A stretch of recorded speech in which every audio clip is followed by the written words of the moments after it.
ખૂબ જ અગત્યની એવી JEE અને નીટ માટે ની એક ટીપ આપી દઉં તમને, જે આપણે હવે સમજી ગયા છીએ તો હવે તમને શ્યોરલી આસાનીથી સમજાઈ જશે. ડેનિયલ કોષ આપણે જે ભણેલા ને, એ ડેનિયલ કોષની અંદર આપણને ખબર છે કે અહીંયા આપણે ZnSO4 નું દ્રાવણ લીધેલું, અહીંયા કોપરનું દ્રાવણ લીધેલું, પ્રક્રિયા થઈ હતી. આ બધી નોલેજ આપણને ખબર જ છે. અને પરિણામે ઇલેક્ટ્રોનનું વહન આપણે એમ કહી શકીએ એનોડથી કેથોડ તરફ થયું હતું. વિદ્યુત પ્રવાહ એનાથી વિરુદ્ધ દિશામાં વહેતો હતો. બરાબર. આ નોર્મલી તમને જસ્ટ યાદ દેવડાવું. હું અહીંયા બે ટોપિક લખું છું કે ડેનિયલ કોષમાં શું થયું. પહેલા તો ડેનિયલ કોષમાં આપણે પહેલા ઇલેક્ટ્રોનનો પ્રવાહ કઈથી કઈ દિશામાં જાય, તો ઇલેક્ટ્રોનનો પ્રવાહ આપણે એમ કહી શકીએ કે એનોડથી કેથોડ તરફ જાય છે. એનોડથી કેથોડ તરફ જાય છે. આપણે વાત કરીએ છીએ ડેનિયલ કોષની. આ બધું આપણે ભણવામાં આવી ગયું છે. એક બીજી વાત, આમાં એનોડ અને કેથોડ ઉપર કઈ પ્રક્રિયા થાય છે? એનોડ ઉપર આપણે એવું કહેતા હતા કે ઝીંકનો સળિયો ઓગળે છે અથવા તો પતલો થાય છે. સાથે સાથે કેથોડ ઉપર શું થતું હતું? કેથોડ ઉપર કોપર જમા થાય છે. યાદ આવી ગયો ને પ્રેક્ટિકલ? તો આ વસ્તુ આપણે ભણી ગયા. હવે મારી વાત ધ્યાનથી સાંભળો. આમાં હવે ટ્વિસ્ટ કરીને JEE અને નીટની પેટર્નથી કેવા કેવા સવાલો આવી શકે. મેં તમને ત્યારે કીધેલું કે આ ડેનિયલ કોષ છે ને એકચ્યુઅલી 1.1 જેટલો વોલ્ટેજનો પ્રવાહ આપે છે. આ 1.1 વોલ્ટેજ ક્યાંથી આવ્યો એ હજી આપણે ભણવાનું બાકી છે, એટલે આરામથી એ સમજાઈ જશે. પણ અત્યારે વિચારો કે હું જે કહું છું તે, કે આમાંથી 1.1 વોલ્ટેજ આઉટપુટ આપણને મળે છે. બરાબર. તો હવે આપણે શું કરીએ ખબર? હવે આ ડેનિયલ કોષનો આ જે એક છેડો છે, મતલબ આ એનોડ વાળો છેડો અને આ કેથોડ વાળો છેડો, આ બંને છેડા સાથે આપણે કોઈ બીજી બેટરી જોડી દઈએ. શું કરીએ? બીજી બેટરી જોડી દઈએ બંને છેડા સાથે. તો કેવી પ્રક્રિયા થશે? મતલબ તમે વિચારો કે નોર્મલી આ બંને વિદ્યુત પ્રવાહ ઉત્પન્ન કરે છે અને એની વિરુદ્ધાર્થી દિશામાં બીજી બેટરી હું જોડી દઉં તો બંને અપોઝિટ દિશામાં ઇલેક્ટ્રોનનું વહન કરશે. મતલબ આ જે ઝીંકનો સળિયો છે તે આ દિશામાં ઇલેક્ટ્રોનનું વહન કરશે. બરાબર. જોઈ લ્યો, હું અહીંયા આકૃતિ થોડીક મોટી કરીને સમજાવું છું. નોર્મલી ડેનિયલ કોષમાં આ ઝીંકમાંથી ઇલેક્ટ્રોનનું વહન સામેની સાઈડ થતું હોય છે. બરાબર. પણ હવે શું થશે? મેં બેટરી જોડી દીધી અને જેવી મેં બેટરી જોડી, હવે બેટરીના છે ને વિરુદ્ધાર્થી છેડા જોડી દેવાના. જો આવું કરશો તો બેટરીમાંથી પણ ઇલેક્ટ્રોનનો પ્રવાહ નીકળશે અને આ ઇલેક્ટ્રોનનો પ્રવાહ સામેની સાઈડ નીકળે એવું આપણે ગોઠવણી કરો.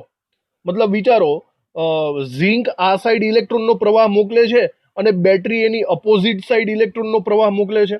આવું વિરુદ્ધાર્થી કરીએ તો આમાં કેવા કેવા ચેન્જીસ આવી શકે એ આપણે શીખવાનું છે. બરાબર. અહીંયા ડેનિયલ કોષનો વોલ્ટેજ કેટલો છે? 1.1 વોલ્ટ. બરાબર. તો હવે આપણે બેટરી કેટલા વોલ્ટેજની વાપરીએ છીએ એના ઉપર બધું ડિપેન્ડ કરે છે. બેટરી કાં તો 1.1 વોલ્ટેજ કરતા ઓછી આપણે વાપરીએ તો શું થાય એ આપણે જોવાનું છે. બેટરી એક્ઝેક્ટ 1.1 વોલ્ટેજની વાપરીએ તો શું થાય એ જોઈ લેશું. અને બેટરી 1.1 વોલ્ટેજ કરતા વધારે વોલ્ટેજની વાપરો તો શું થાય એ જોઈ લઈએ. 3 પોસિબિલિટી છે. તો આવી રીતે સામ સામે એકબીજાને ઇલેક્ટ્રોનનો પ્રવાહ પસાર કરવાથી કેવા ચેન્જીસ આવશે એ આપણે હવે જોવાનું છે. એમાંથી રિલેટિવલી MCQs તમને પૂછાઈ શકે છે. તો સૌથી પહેલા આપણે એક આકૃતિ અહીંયા હું આપું છું. જુઓ, આવી કંઈક આકૃતિ આપણે અહીંયા બરાબર રીતે જોઈ લઈએ. બરાબર. અહીંયા જુઓ ફરીથી આ નીચેનું સેટઅપ છે ને એ આખું ડેનિયલ કોષનું છે. મતલબ ડેનિયલ કોષની અંદરથી આપણને 1.1 વોલ્ટેજ મળે છે અને હવે આપણે કોઈ બીજી બેટરી સાથે એનું જોડાણ કર્યું છે વિરુદ્ધાર્થીમાં, વિરુદ્ધાર્થી છેડા એકબીજા સાથે આપીને. બરાબર. જો તમે આ બેટરી 1.1 વોલ્ટેજ કરતા ઓછા વોલ્ટેજની વાપરો, દાખલા તરીકે 1.1 વોલ્ટેજ કરતા ઓછો વોલ્ટેજ, સપોઝ વિચારો કે 0.5 વોલ્ટેજની વાપરો, તો શું થાય? તો કેવી પ્રોસેસ થાય વિચારો. પહેલા તો નોર્મલી ડેનિયલ કોષ ઇલેક્ટ્રોનનો પ્રવાહ ઉપર તરફ ધક્કો મારશે અને બેટરી એની સામેની સાઈડ ઇલેક્ટ્રોનનો બીજો ધક્કો મારશે. પણ ઓવરઓલ વિચારો કે ડેનિયલ કોષના વોલ્ટેજ વધારે છે, 1.1 વોલ્ટેજ વધારે કહેવાય ને, તો આ ઇલેક્ટ્રોનનો ફોર્સ વધારે હશે. અને આ ઇલેક્ટ્રોનનો ફોર્સ વધારે હોય તો પરિણામી આપણે એમ કહી શકાય પરિણામી ઇલેક્ટ્રોન એનોડથી કેથોડ તરફ જ જશે. સમજાય છે? 0.5 કેન્સલ થઈ જાય તો પણ થોડાક વોલ્ટેજ વધે ને. તો આપણી ભાષામાં કહું તો ડેનિયલ કોષ અહીંયા જીતી ગયો.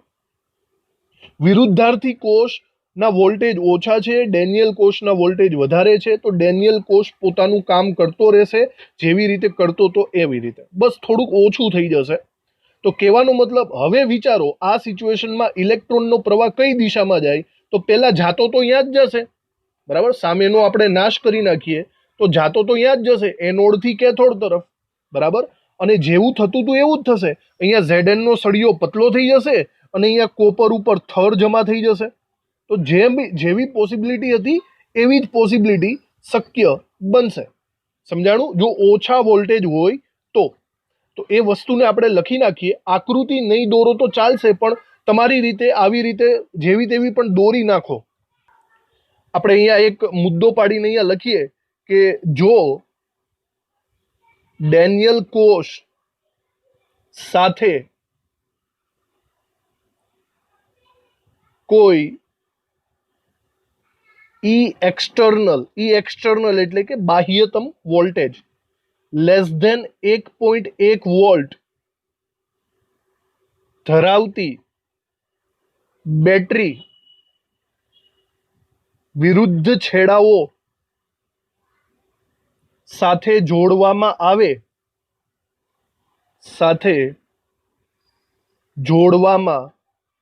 આવે તો ચલો તો શું થાય? પહેલી વસ્તુ, ઇલેક્ટ્રોનનું વહન કઈ દિશામાં થશે? ઇલેક્ટ્રોનનું વહન જેમ થતું હતું એમ જ થશે, એનોડથી કેથોડ તરફ, બરાબર. બીજી વાત, એનોડ અને કેથોડ ઉપર પ્રક્રિયાઓ કેવી થશે? તો જેવી થતી હતી એવી જ થશે. એનોડ ઉપર શું થશે? તો Zn નો સળિયો પતલો થશે અને કેથોડ ઉપર તો ભાઈ કેથોડ ઉપર કોપર નો સળિયો જાડો થશે અથવા તો પ્લેટિંગ થશે એના ઉપર, બરાબર. આપણી ભાષામાં પ્લેટિંગ જોવા મળશે, બરાબર. જો આ વોલ્ટેજ એના કરતા ઓછા હોય તો. હવે વિચારો કે આ વોલ્ટેજને આપણે ધીમે વધારીએ છીએ. સમજો છો? અત્યારે એના વોલ્ટેજ કેટલા છે? 0.5. આ જે ઈ એક્સટર્નલ છે એના વોલ્ટેજ અત્યારે 0.5 વોલ્ટેજ છે. પછી ધીમે એને વધારો, 0.7 કરો, 0.8 કરો, 1.0 કરો અને પછી 1.1 વોલ્ટેજ કરો. એક્ઝેક્ટ 1.1 વોલ્ટેજ કરો તો શું થાય? ચલો આના વિશે આપણે પાછી આકૃતિ એક જોઈ લઈએ. 1.1 વોલ્ટેજની સિચ્યુએશન કેવી થાય? તો જુઓ, ફરીથી એના જેવી જ એક આકૃતિ છે, બરાબર.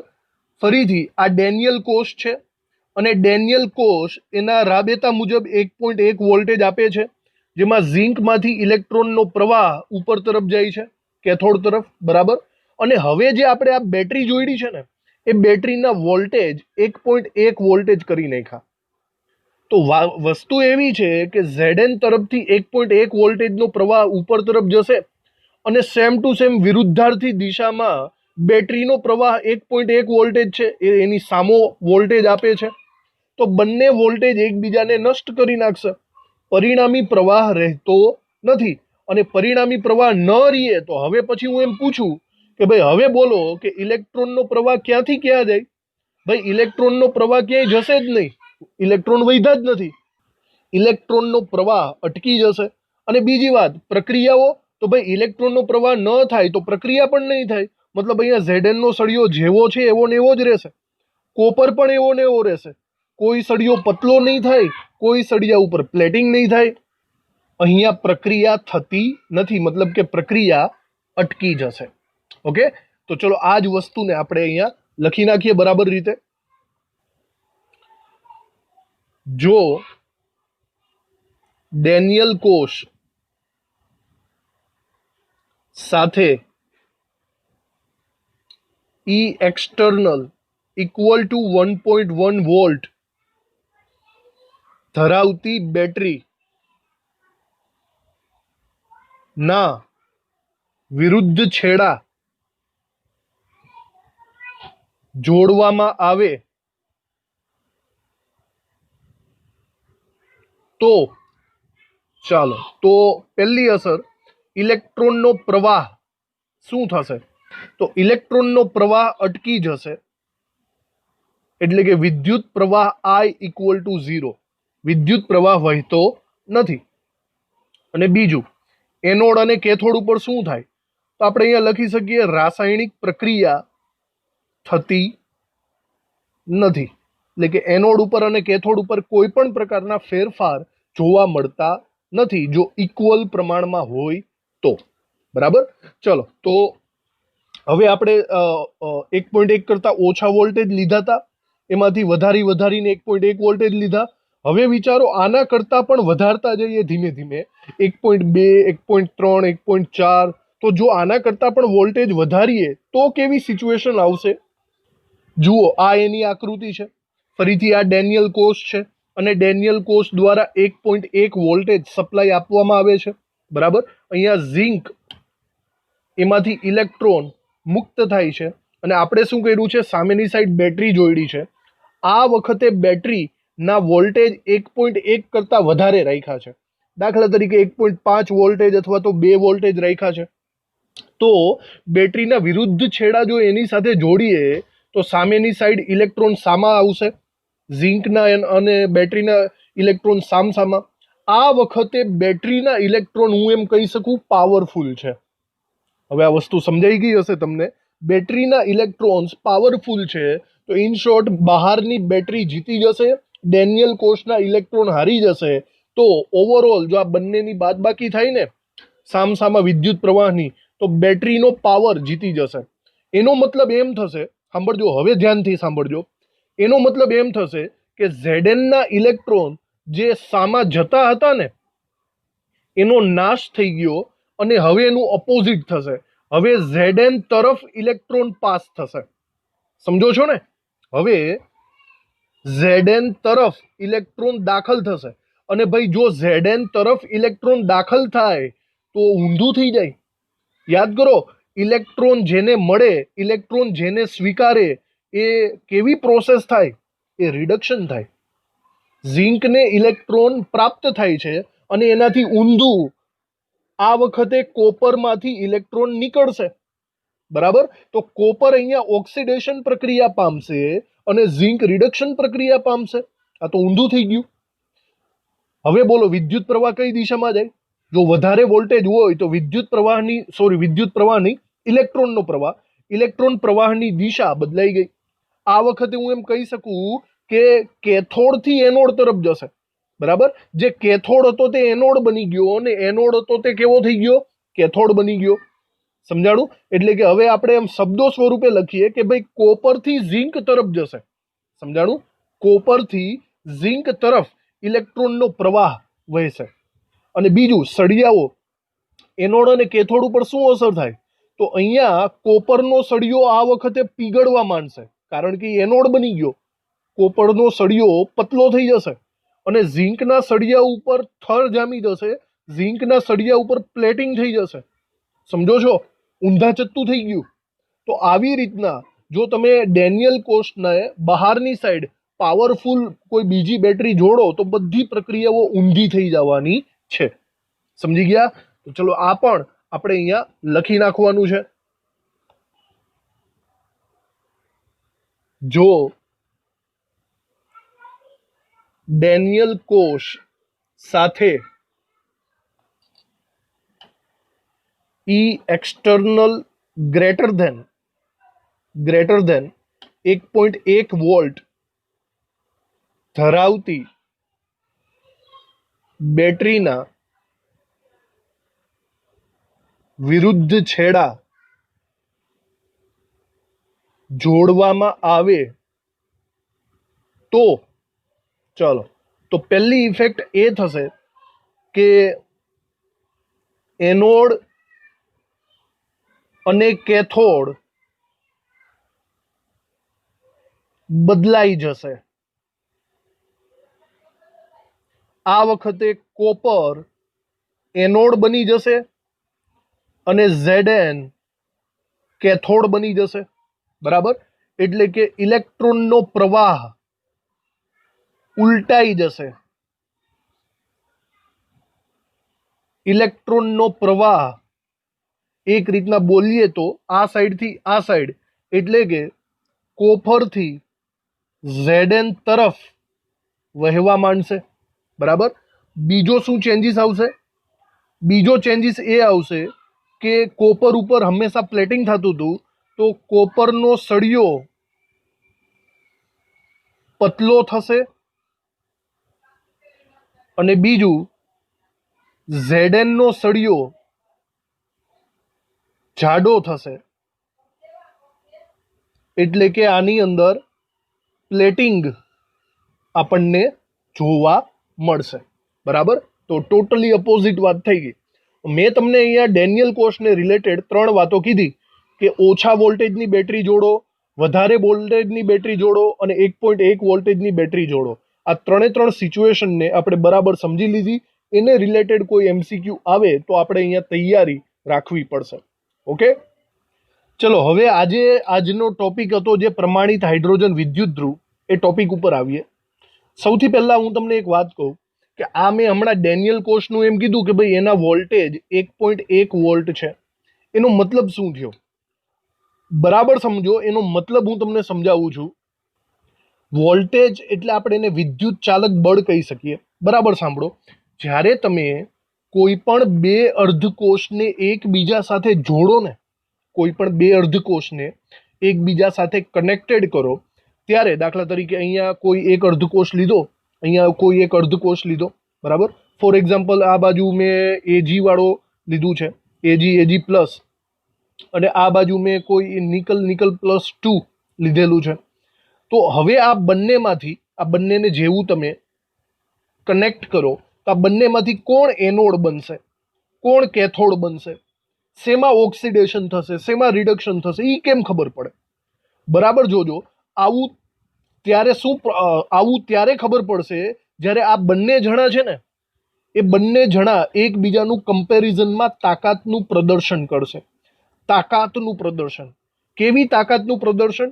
કોઈ પણ બે અર્ધકોષને જોડવામાં આવે ને ત્યારે એક કમ્પેરિઝન થાય કે કોણ ઇલેક્ટ્રોનને પોતાની તરફ આકર્ષે. જે અર્ધકોષ એકદમ પાવરફુલ હોય ને, હાઈ પાવરફુલ, એ પોતાની તરફ ઇલેક્ટ્રોનને આકર્ષે છે. બરાબર જોજો, બરાબર, ઇલેક્ટ્રોનને સામેવાળા પાસેથી ખેંચી લે છે. અને જે પોતાની તરફ ઇલેક્ટ્રોનને ખેંચી લે એનું શું થાય? એનું રિડક્શન થાય. રિડક્શન પોટેન્શિયલ આપણે નામ સાંભળ્યું હતું ને. બરાબર, તો હવે મારી વાત સાંભળો કે આપણે આ કમ્પેરિઝન કરીએ છીએ Ag પ્લસ અને Ni પ્લસ. બરાબર, આ બંનેમાં તાકાતનું પ્રદર્શન થાય ને, તો આમાં Ag પાવરફુલ છે. તો Ag શું કરે? સામેવાળા પાસેથી ઇલેક્ટ્રોન ખેંચવા માંડે. સામેવાળા પાસેથી ઇલેક્ટ્રોન ખેંચવા મળે તો નિકલ પાસે એટલી બધી તાકાત નથી, તો શું થાય? નિકલ પોતાનામાંથી ઇલેક્ટ્રોનને દાન કરી દે. તો ઓવરઓલ આવી પ્રોસેસ થાય. સમજાય છે? તો બધાનો મતલબ આમાં બધાનું ફોકસ શેના ઉપર રહે છે કે ઇલેક્ટ્રોન કોણે ખેંચ્યા. જેણે ઇલેક્ટ્રોન ખેંચ્યા હોય ને એનું રિડક્શન થાય. તો સામેવાળાનું શું થતું હશે? ઓક્સિડેશન. આમ આ જે સિલ્વર છે એની ઇલેક્ટ્રોન ખેંચવાની ક્ષમતા એને આપણે વોલ્ટેજ દ્વારા દર્શાવીએ છીએ. સાંભળજો, એની તાકાતને આપણે વોલ્ટેજ દ્વારા દર્શાવીએ છીએ. વોલ્ટેજ એવી રીતે મપાશે. અહીંયા છે ને સિલ્વરનો રિડક્શન પોટેન્શિયલ 0.80 થાય અને નિકલનો રિડક્શન પોટેન્શિયલ -0.25 થાય. 0.25 થાય. પછી આ બંનેની બાદબાકી કરીને આપણે પોટેન્શિયલ માપવાના હોય, પણ એ હજી આગળની વાત છે, અત્યારે આપણે એમાં પડતા નથી. તમે યાદ રાખો કે ઇલેક્ટ્રોનને પોતાની તરફ કોણ આકર્ષે, જે પાવરફુલ હોય તે, અને એ રિડક્શન પામે. સામેવાળો કેવો થાય? ઓક્સિડેશન પામે. આ વસ્તુને બરાબર યાદ રાખજો, જે આપણે હાઇડ્રોજન વિદ્યુત ધ્રુવની અંદર બરાબર રીતે શીખવાની છે. સમજાઈ ગયું વાતમાં? તો હવે એક બીજી, આ એક વાત થઈ ગઈ. હું તમને એક બીજી શોર્ટકટ ટ્રીક આપું. આપણે અત્યાર સુધીમાં જેટલી પણ આપણે સાંકેતિક નિરૂપણ ને બધી વાત કરી ને, એમાં આ વસ્તુ વારંવાર આવી છે. હું તમને અત્યારથી એક શોર્ટકટ ટ્રીક આપું છું, જે આપણા દરેકે દરેક દાખલા અને એમસીક્યુમાં મદદરૂપ થશે. જુઓ બરાબર, આપણે છે ને 2 બીકર લઈ લઈએ અહીંયા, બરાબર રીતે આવા 2 બીકરની એક રચના લઈ લઈએ, બરાબર. ચલો, એ ડેનિયલ કોષ હોય કે ગમે તે કોષ હોય, આમાં હંમેશા છે ને એક વસ્તુ છે કે તમારે ડાબી સાઈડ કોને લખવા અને જમણી સાઈડ કોને લખવા એ બહુ ડિપેન્ડ કરે છે. આ દાખલાઓમાં પણ આવશે અને આપણે કોષના સાંકેતિક નિરૂપણમાં પણ ભણી ગયા હતા. ઓકે, તો તમને યાદ હશે ડેનિયલ કોષની અંદર આપણે વારંવાર એવી ચર્ચા કરતા હતા કે આ ડાબી સાઈડ એને જ લખવાનું જેનું ઓક્સિડેશન થાય, જમણી સાઈડ એને જ લખવાનું જેનું રિડક્શન થાય.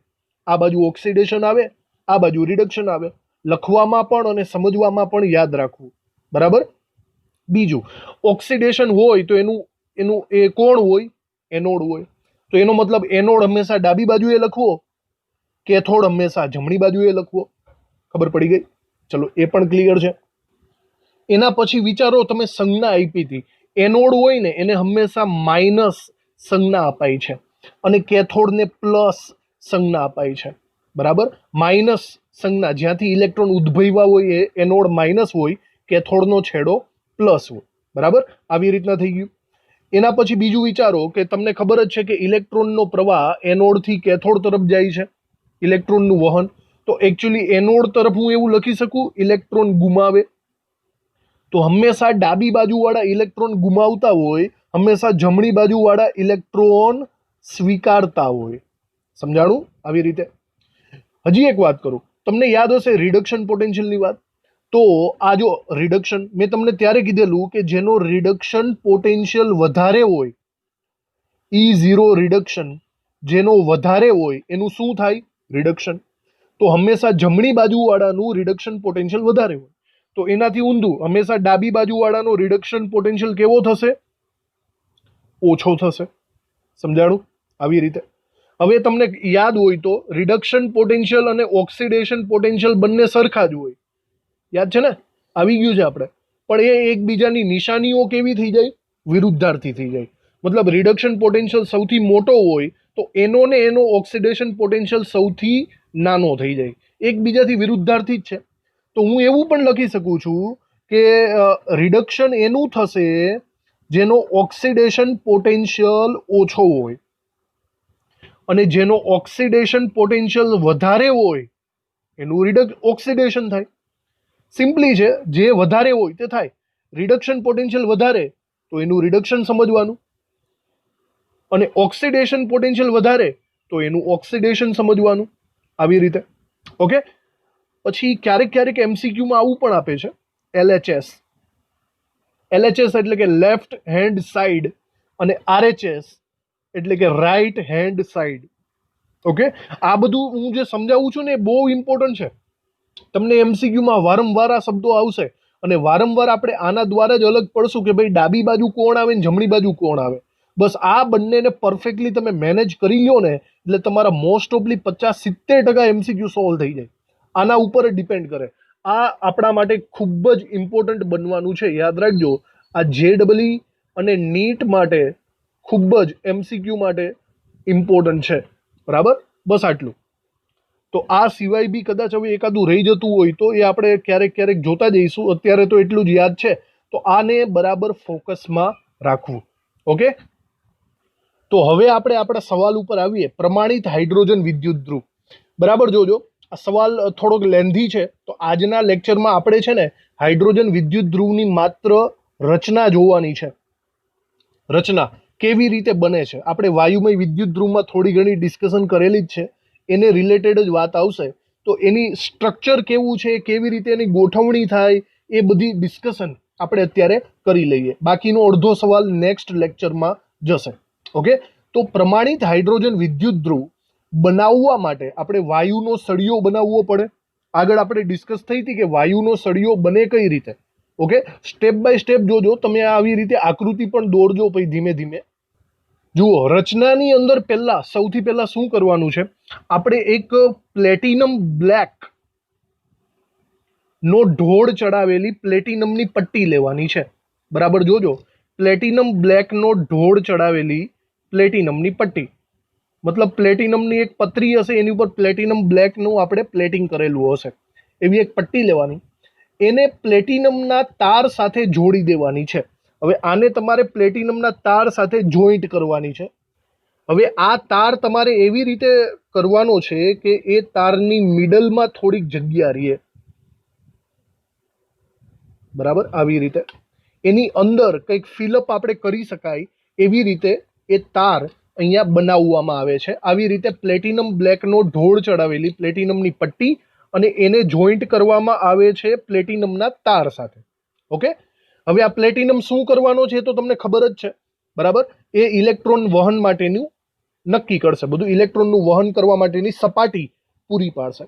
હવે આની અંદરની જે જગ્યા છે ને, મતલબ આની અંદર ફિલઅપ કરી શકાય એવી જગ્યા, આની અંદરની જગ્યામાં તમારે મર્ક્યુરી ભરી દેવાનો છે. મર્ક્યુરી, વિદ્યુતનું વહન સારી રીતે થઈ શકે એ માટે તમારે પારો એટલે કે મર્ક્યુરી આની અંદર ફિલઅપ કરી દેવાનો છે. બરાબર, આવી એક રચના થઈ ગઈ આપણી પાસે. ત્યારબાદ આ જે આખી સિસ્ટમ છે ને, એને એક કાચની નળીમાં પેક કરવાની છે, જેનો નીચેનો છેડો ખુલ્લો હોય. બરાબર, આવી કંઈક સિસ્ટમ આપણે રાખવાની કાચની નળીમાં. બરાબર, આવી રીતના, એક મિનિટ, કાચની નળી આપણે બનાવીએ જેનો નીચેનો છેડો ખુલ્લો હોય, આવી રીતે. અને આવી રીતે આઉટલેટ મૂકી શકાય.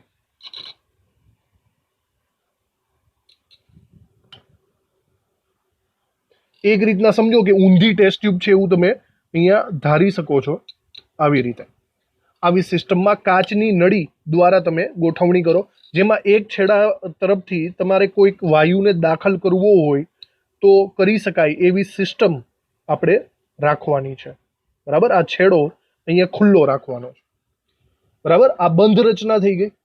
ચલો, અહીંયા પહેલા આપણે પેલું નામ નિર્દેશ વાળું કરવું હોય તો એવું કહી શકાય કે અહીંથી તમારે હાઇડ્રોજન વાયુ અંદર પસાર કરવાનો છે. ત્યારબાદ આની અંદર એ મર્ક્યુરી આવેલો છે, Hg. બરાબર, અને જે નીચેની પ્લેટ હતી એ છે પ્લેટિનમ બ્લેક નો ઢોળ ચડાવેલી પ્લેટિનમની પટ્ટી. આ જે આખી સિસ્ટમ થઈ ગઈ. બરાબર, આ સિસ્ટમને કહેવાય હાઇડ્રોજન અર્ધકોષ. સોરી, અર્ધકોષ નહીં, આને કહેવાય વિદ્યુત ધ્રુવ. હજી દ્રાવણમાં ડૂબાડો તો અર્ધકોષ થાય. હવે તમારે બીકરની અંદર આને ડૂબાડવાની છે. ઓકે, એક બીકર લઈ લ્યો, એ બીકરની અંદર એને ડૂબાડી દો. અને મતલબ ડૂબાડી દો એટલે કે દ્રાવણ કયું લેવું પડશે? હવે હાઇડ્રોજન વાયુ પસાર કર્યો છે તો હાઇડ્રોજન વાળું જ કોઈ દ્રાવણ લેવું પડે. તમે કોઈ પણ એસિડિક દ્રાવણ લઈ શકો છો, કોઈ પણ એસિડિક, HCl, H2SO4, આવું કોઈ પણ દ્રાવણ તમે અહીંયા લઈ શકો છો. આવી રીતે દ્રાવણ ભરી દઈએ આની અંદર.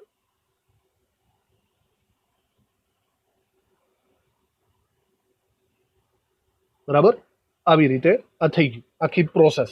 તો બસ હવે આપણે આને કહી શકીએ કે આ બની ગયો આપણો હાઇડ્રોજન અર્ધકોષ.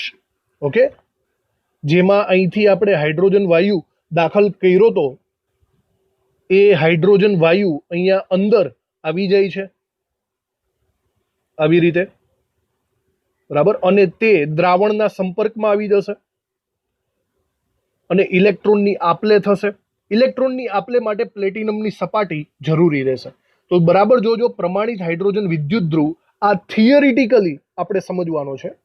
થિયરી આપણે એમ કહી શકાય આ પહેલી થિયરી છે જે બોર્ડની અંદર પૂછાવા જેવી છે. તો આમાં આકૃતિ દોરવી ખાસ જરૂરી છે, એટલા માટે આકૃતિ સમજાવી છે.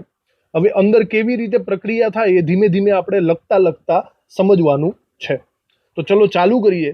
પ્રમાણિત હાઇડ્રોજન અર્ધકોષની રચના આપણે અહીંયા લખીએ છીએ. તો આ છે પ્રમાણિત હાઇડ્રોજન અર્ધકોષની રચના. એની અંદર એક પછી એક બધી રચનાઓ ગોઠવણી આપણે લખતા જઈએ. એક પાત્રમાં 298 કેલ્વિન તાપમાને 1 મોલારિટી H પ્લસ અથવા તો HCl કોઈ પણ એવું દ્રાવણ લેવામાં આવે છે.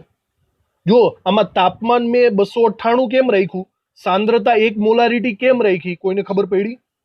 યાદ કરો, આપણે આ સિચ્યુએશનને પ્રમાણિત સિચ્યુએશન કહેવાય. આખો કોષ પ્રમાણિત બનતો જશે તો પહેલેથી આપણે આવી તકેદારી રાખીએ. 298 કેલ્વિન તાપમાને 1 મોલારિટી H પ્લસ દ્રાવણ લીધું, બરાબર. હવે એની અંદર શું કરવાનું છે, તેમાં પ્લેટિનમ બ્લેક એક પ્રકારની મિશ્ર ધાતુ છે, એટલે બહુ એમાં કન્ફ્યુઝ નહીં થતા. તો આ એક પ્લેટિનમ બ્લેક મિશ્ર ધાતુ નો ઢોળ ચડાવેલી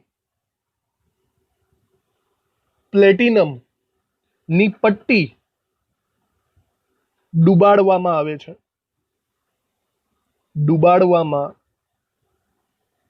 આવે છે. આગળ લખીએ, આ પટ્ટી એક છેડેથી બંધ એવી કાચની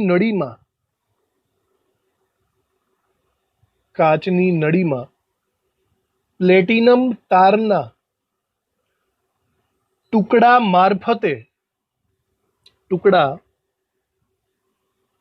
મારફતે જોડેલી હોય છે, બરાબર. એની અંદર જ લખીએ, આ તારના ટુકડા ઉપર સંપર્ક માટે પારો એટલે કે Hg મર્ક્યુરી ઉમેરી કોપર તાર મારફત બાહ્ય જોડાણ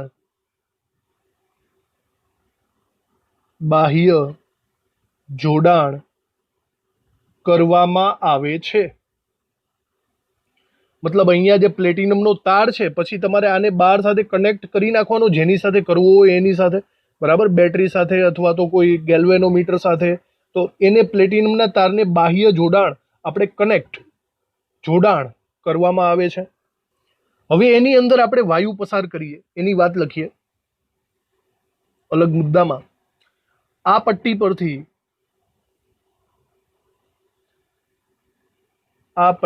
પરથી 298 કેલ્વિન તાપમાને અને 1 બાર દબાણે હાઇડ્રોજન H2 વાયુ પસાર કરવામાં આવે